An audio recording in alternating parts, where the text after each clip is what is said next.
ഇനി ഇവിടെ ഒരു ഈ എന്താ പറയണ്ടേ ദുരന്തമുഖത്ത് പ്രവർത്തിക്കാൻ സന്നദ്ധരായി വരുന്ന പല സംഘടനകളെ പറ്റി പറയുമ്പോൾ ഇവിടെ ഒരു സംഘടന മറ്റൊരു സംഘടനയെ കുറ്റം പറയുന്നു.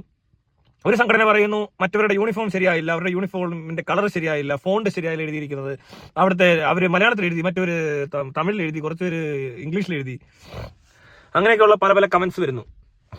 അപ്പോൾ പിന്നുള്ള പ്രശ്നം എന്ന് വെച്ചാൽ ഇവിടെ ഭക്ഷണം കൊടുക്കാൻ എത്തിയവർ ഗവൺമെന്റ് പറഞ്ഞ് ഇനി കൊടുക്കണ്ട എന്ന് പറയുമ്പോൾ അത് മറ്റേത് കൊണ്ടാണ്, മറിച്ച് കൊണ്ടാണ്, അവിടെ അങ്ങനെ ഉണ്ടായതുകൊണ്ടാണ്, ഇതിങ്ങനെ ഉണ്ടായത്. ഇവിടെ ഈ യൂണിഫോം ഇട്ടുകൊണ്ട് വരുന്ന പരിപാടി ബാൻ ചെയ്യണം. ഒരാളും അങ്ങനെ വരാൻ പാടില്ല, അത്രേ ഉള്ളൂ. ഗവൺമെന്റ് ഒഫീഷ്യൽസ് അല്ലെങ്കിൽ പോലീസ്, ഫയർഫോഴ്സ്, സോൾജേഴ്സ് ആരും ആയിക്കോട്ടെ, അല്ലാത്ത ഒരാളും അവിടെ യൂണിഫോം ഇട്ട് വരരുത്. അത് ബാൻ ചെയ്യേണ്ട സാധനം. അതുകൊണ്ടാണ് ഇവർ ഈ അവസരം മുതലെടുക്കാൻ തന്നെ എല്ലാവരും വരുന്നത്. അതിനകത്ത് അവിടെ വേറെ വ്യത്യാസമൊന്നുമില്ല. ഇവൻ കൂടുതൽ നല്ലവനും മറ്റവൻ അതിലും നല്ലവനല്ല. എല്ലാവരും ഒരേ തൂവൽ പക്ഷികൾ തന്നെ. അവരെന്തിനാണ് ഈ യൂണിഫോം തയ്പ്പിക്കുമ്പോൾ? എന്നാൽ പിന്നെ ഒരു കാര്യം, അവർക്ക് എന്തെങ്കിലും ഇല്ല, അത് വേണ്ട, അല്ല പിന്നെ ഓക്കെ വരാം, എല്ലാവർക്കും ഒരു കോഡ് കൊടുക്കുക, എല്ലാവരും ഒരു ഡ്രസ്സ്, അത് ഓക്കെ ഓറഞ്ച് കളറോ, ഈ രക്ഷാപ്രവർത്തനത്തിന് സന്നദ്ധരായ അവർ വരാതിരിക്കാൻ പാടില്ല, അങ്ങനെ ചെയ്യരുത്. അപ്പം അവർക്ക് അങ്ങനെ നിസ്വാർത്ഥമായ ഒരു സേവനമാണ് ചെയ്യാൻ താല്പര്യമെങ്കിൽ അത് തടയുന്നത് ശരിയല്ലെന്ന് മാത്രമല്ല, അവരുടെ സേവനം ആവശ്യവുമാണ്. പക്ഷെ അതിനകത്ത് ആ മാർക്കറ്റിംഗ് എന്ന് പറയുന്ന സംഭവം ഉണ്ടല്ലേ, ഇതിന്റെ ക്രെഡിറ്റ് ഏതെങ്കിലും ഒരു സംഘടനയ്ക്ക് വേണം എന്നുള്ള രീതിയിൽ തന്നെ വരുന്നത് കൊണ്ടാണ്, ചെയ്യുന്നത് കൊണ്ട് മാത്രമാണ്. അതിപ്പോൾ DYFI ആണെങ്കിലും കൊള്ളാം, സേവാഭാരതി ആണെങ്കിലും കൊള്ളാം, SDPI ആണെങ്കിലും കൊള്ളാം, ഇനി ഏതെങ്കിലും മതസംഘടന ആണെങ്കിലും കൊള്ളാം. അവിടെ വേറെ കാര്യം കൂടെ ശ്രദ്ധിക്കണം. അവിടെ കന്യാസ്ത്രീ വേഷം ഇട്ടുകൊണ്ടും അച്ഛൻ വേഷം ഇട്ടുകൊണ്ടും സ്വാമി വേഷം ഇട്ടുകൊണ്ടും മുല്ലാക്ക വേഷം ഇട്ടുകൊണ്ടും കൂടെ വരാൻ പാടില്ല. അത്രയും വേഷങ്ങൾ വന്ന് കളിക്കേണ്ട ആവശ്യമൊന്നുമില്ല അവിടെ. ഇനി അങ്ങനെയുള്ളവർക്ക് അവിടെ ശരിയാ, കന്യാസ്ത്രീമാർക്ക് ഈ പറഞ്ഞ കന്യാസ്ത്രീമാരുടെ സ്ഥിരം വേഷം ആയതുകൊണ്ട് അതും പറയാൻ പറ്റില്ല. ഓക്കെ, അച്ഛന്മാർ അങ്ങനെ തന്നെ, അതും പാടില്ലാത്തതാണ്. അങ്ങനെ ഒരു പരിപാടി അതിനിടയിൽ ഇങ്ങനത്തെ റിലീജിയസ് ഡ്രസ്സൊക്കെ ഇട്ടുകൊണ്ട് നടക്കുന്നത് ശരിയല്ല. പിന്നെ ക്യാമ്പൊക്കെ നടത്തുമ്പോൾ ഇവർ വന്നാൽ തടയേണ്ട ആവശ്യമുണ്ടോ എന്ന് വെച്ചാൽ ഗവൺമെന്റ് ഈ പറഞ്ഞ പോലെ ഫുഡ് കൊടുക്കുന്ന കാര്യം പറഞ്ഞതുപോലെ നിങ്ങളിവിടെ വരണ്ട. നേഴ്സുമാരുണ്ട്, മനസ്സിലായില്ല, നേഴ്സുമാർ അവരുടെ യൂണിഫോമിൽ വേണം വരാൻ. അതുകൊണ്ട് നിങ്ങൾ വരണ്ട എന്ന് പറയാൻ പറ്റണം. ഈ ക്യാമ്പുകളെല്ലാം തന്നെ ഗവൺമെന്റിന്റെ അണ്ടറിൽ മാത്രമേ പ്രവർത്തിക്കാവൂ. അവിടെ അച്ഛനും വരാൻ പാടില്ല, കന്യാസ്ത്രീയും വരാൻ പാടില്ല, സ്വാമി മുല്ലാക്ക ഒന്നും വരാൻ പാടില്ല. പിന്നെ യൂണിഫോം ബാനും വേണം 100%. അത് ഈ പ്രാവശ്യം തന്നെ ബാൻ ചെയ്യണം. അല്ലെങ്കിൽ ഇനി അടുത്ത പ്രാവശ്യം ഇതേപോലെ വേറെ കുറെ പുള്ളികൾ ടീഷർട്ട് ഇട്ടുകൊണ്ട് വരും, ഇങ്ങനെ എഴുതിക്കൊണ്ട് വലിയ അക്ഷരത്തിലൊക്കെ എഴുതി പൊതിച്ചോറിനകത്ത് അതിന് കവർ ചെയ്തുകൊണ്ട് വരും. അങ്ങനെയുള്ളവർ എല്ലാ സാധനം, മറ്റേ ജയലളിത ഫ്ലഡ് റിലീഫിന് സ്വന്തം ഫോട്ടോ ഇട്ടിച്ച് അരി വിതരണം ചെയ്ത പോലെ, അതൊക്കെ അവരെ കൊണ്ടൊക്കെ പറ്റത്തുള്ളൂ. എന്നാലും ആരുടെ കാശാണ് എന്തോ. ജയലളിത പണ്ട് സിനിമയിൽ അഭിനയിക്കാൻ വന്നതിന് മുമ്പ് എവിടെയാണെന്നൊക്കെ എല്ലാവർക്കും അറിയാമല്ലോ. അവിടെ നിന്ന് കിട്ടിയായിരിക്കും ആ കാശൊക്കെ എടുത്തിട്ട് അവള്.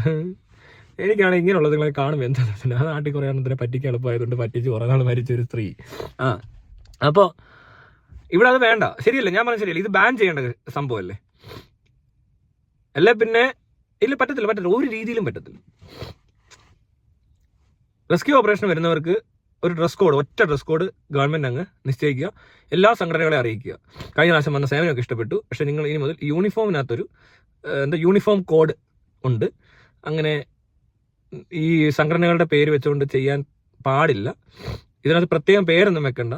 അല്ലെങ്കിൽ എന്തുകൊണ്ട് റെസ്ക്യൂ റെസ്ക്യൂവർ അങ്ങനെയൊക്കെ എന്തെങ്കിലും, വി ഹെൽപ്പ് എന്നോ, ഐ കെയർ എന്നോ, ഹൂ കെയർസ് എന്നോ, നത്തിങ് എൽസ് മാറ്റേഴ്സ് എന്നോ, അതും അല്ലെങ്കിൽ വേറെന്തുവാ എന്തെങ്കിലുമൊക്കെ എടുത്ത് അങ്ങ് എഴുത്. വാക്കസ്തെന്നും സവാരി ഗിരിഗിരിന്നൊന്നും എഴുതരുത്, ഭയങ്കര തറയാ, അതുകൊണ്ടാണ്.